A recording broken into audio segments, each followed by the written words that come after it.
নমস্কার বন্ধুরা, তোমরা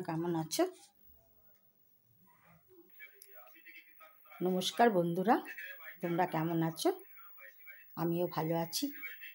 আজকে মেলায় যেভাবে বাদামের চিট বিক্রি হয়, আমি সেভাবে বাদামের চিটটা তৈরি করছি।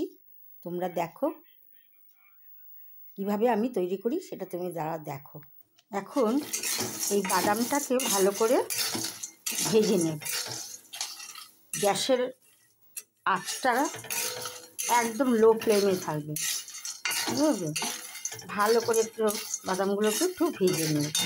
আর যেটা ভাজা হয়েছে কি না দেখার জন্য খোসাগুলোকে একটুখানি নিয়ে নিতে হবে। রাখি ভাজা হয়ে গেছে। এবার এটাকে আমি খোসা ছাড়িয়ে নেব। এবার দেখো, কড়াইতে জল দিয়ে দিয়েছি।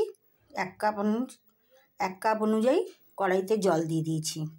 এবার জলটা মধ্যে একটু পাটালি গুড় দিয়ে দেবো। আমি পাটালি গুড় দিয়ে করছি, তোমরা অন্য গুড় দিয়ে করতে পারো। এই পাটালি গুড়টাকে আমি কি করছি, গ্রেটার দিয়ে গ্রেট করে নিচ্ছি।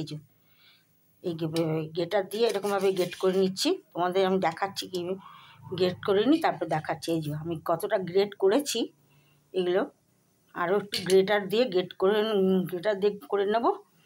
তারপরে এই জলের মধ্যে দিয়ে দেব। দাঁড়াও, তোমাদের গ্রেটার দিয়ে গ্রেট করে নিই, তারপরে আবার দেখাচ্ছি।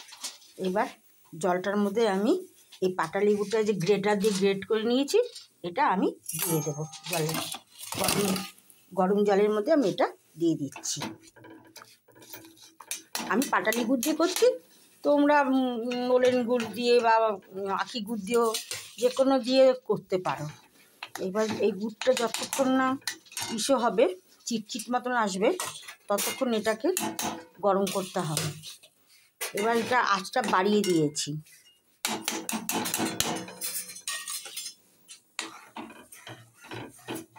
এই দেখো, দেখেছো? এবার এটাকে আমি ফুটিয়ে চিটচিট মতন যতক্ষণ না হবে ততক্ষণ এটাকে জাল দিয়ে যাবো।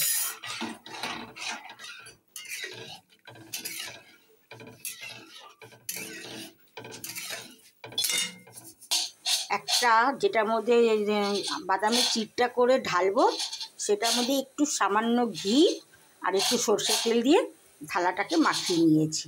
দেখতে পাচ্ছ? একটু সামান্য ঘিটা দিয়েছি, কারণ গন্ধটা ভালো আসার জন্য। তো ঘি আর সর্ষের তেল দিয়েছি যাতে চট করে উঠে যায়।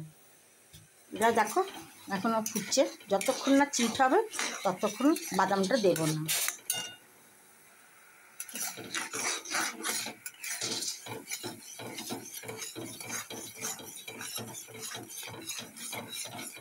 এইভাবে নেড়ে নেড়ে নাড়তে থাকবো।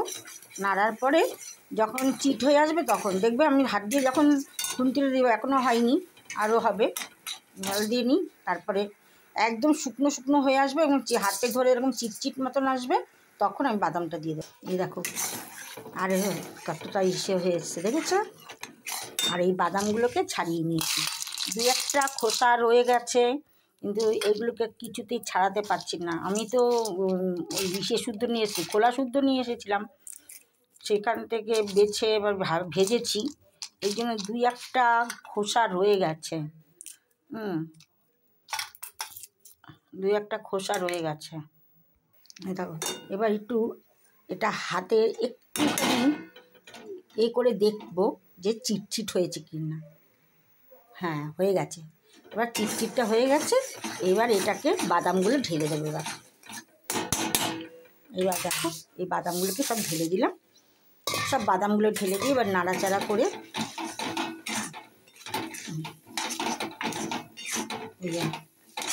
নাড়াচাড়া করে নিচ্ছি। এবার এটা ঢেলে দেব থালার মধ্যে। এই দেখো, দেখেছ বাদামের চিটটা কেমন তৈরি করেছি? এবার এটাকে পিস পিস করে কাটবো। এবার ছুরিটা দিয়ে পিস পিস করে কাটছি। এই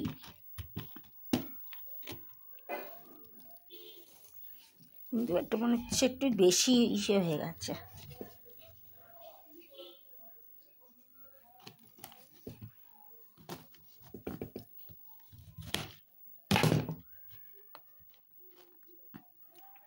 দেখেছ বাদামের চিটটা? এই দেখো, এটা তুলে দেখাচ্ছি। এই যে দেখতে পাচ্ছ, এরকম বরফি বরফি করে কেটে নিয়েছি। দেখতে পাচ্ছ তো? এরকম করে এই যে বরফি ছোট ছোট করে এখানটা তুলতে হবে। এই যে এই দেখো, দেখতে পাচ্ছ? একটু বড় করে করা হয়েছে, গরম তাই রয়েছে, গরম তো তাই জন্য ধরতে পারছি না। এই এরকমভাবে এগুলোকে তৈরি করা হয়েছে, যেগুলো তো তুলতে পারা যাচ্ছে না। এই যে এই দেখো, দেখতে পাচ্ছ? এরকম বাড়িতেই খেয়ে নেবে, নির্ভেজাল, কোনো কোনো ইসে নেই। বাড়িতে ফ্রেশ করে ভাজা খাওয়ার মজাই আলাদা। এভাবে খেয়েও ঘরে বসেই শীতের মধ্যে জমিয়ে এই মধ্যে করে খাও। আমি করেছি পাটালি গুড় দিয়ে, তোমরা করবে তোমাদের পছন্দ মতন গুড় দিয়েও করতে পারো, চিনি দিয়েও করতে পারো। তাহলে বন্ধুরা, আমি তাহলে আজকে আসি। তোমরা ভালো থাকো, সুস্থ থাকো, এই কামনা করি। আর আমি যেই বাদামের চিটটা বানিয়েছি, তোমরা বানিয়ে খাও, মুড়ি দিয়ে খেতে পারো। তারপরে যে কোনো মানে মুখরোচক হিসেবে তো জানোই তো, মেলায় যে বাদামের চিট পাওয়া যায়, দারুণ হয় খেতে লাগে, এটাও তাই লাগবে আমার। আর এটার টেস্টটা আলাদা লাগবে, কারণ যেহেতু এটা পাটালি গুড় দিয়ে তৈরি করা। মানে এত সুন্দর লাগবে, মানে খাওয়ার মতন, তুমি খেলেই তোমরা বুঝতে পারবে।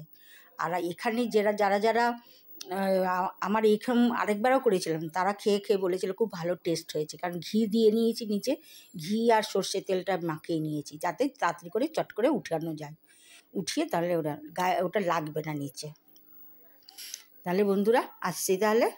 আর প্লিজ আমার এই ভিডিওটা দেখো, আর যতটা পারো লক্ষ্মী দাস চ্যানেলটাকে একটুখানি গ্রো করার চেষ্টা করো। আর সাবস্ক্রাইব করতে ভুলো না, লাইক কমেন্ট শেয়ার অতি অবশ্যই করো। আমরাও তোমাদের বন্ধু, তো নতুন বন্ধু হয়েছি, তাই বন্ধুদেরকে একটু হেল্প করো। আর তোমাদের আমি চেষ্টা করব নতুন নতুন ভিডিও দেওয়ার জন্য, নতুন কিছু সব কিছু করার চেষ্টা করব। তাই বন্ধু আজকে আসি তাহলে, tata, bye bye, tata, good night, see you.